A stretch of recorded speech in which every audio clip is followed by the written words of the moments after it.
നമസ്കാരം. ഞാനിപ്പോൾ നിൽക്കുന്നത് ഒരു 18 പടിയുടെ ചുവട്ടിലാണ്. അതെ, കുറുന്തോടി ശ്രീ അയ്യപ്പ ക്ഷേത്രം. മലബാറിലെ തന്നെ പിച്ചള പതിച്ച 18 പടിയുള്ള ഈ ക്ഷേത്രം അവിടെ വിശിഷ്ടമായ മറ്റൊന്നു കൂടിയുണ്ട്. അവിടുത്തെ ഏക ജലസ്രോതസ്സായ ക്ഷേത്രക്കിണർ. അതിൻ്റെ പ്രത്യേകത എന്താണെന്ന് വെച്ചാൽ ആ കിണറിന് കിഴക്ക് ഭാഗത്ത് ഒരു ഉറവ മാത്രമേ ഉള്ളൂ എന്നതാണ്. അത് ജലനിരപ്പിന് മുകളിലായതുകൊണ്ട് തന്നെ ജലം ധാരയായി പതിക്കുന്ന ശബ്ദം നമുക്ക് കേൾക്കാനും കഴിയും.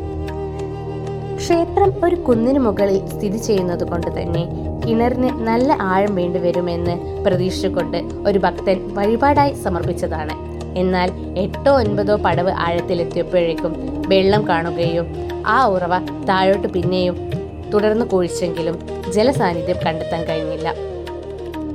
വർഷം ഒരുപാട് കഴിഞ്ഞിട്ടും ഇന്നും സ്വാമിയുടെ അനുഗ്രഹത്താൽ ആ തീർത്ഥജലപ്രവാഹം തുടരുന്നു. ശാന്തമായ അന്തരീക്ഷത്തിൽ നമുക്കത് കേൾക്കാവുന്നതുമാണ്.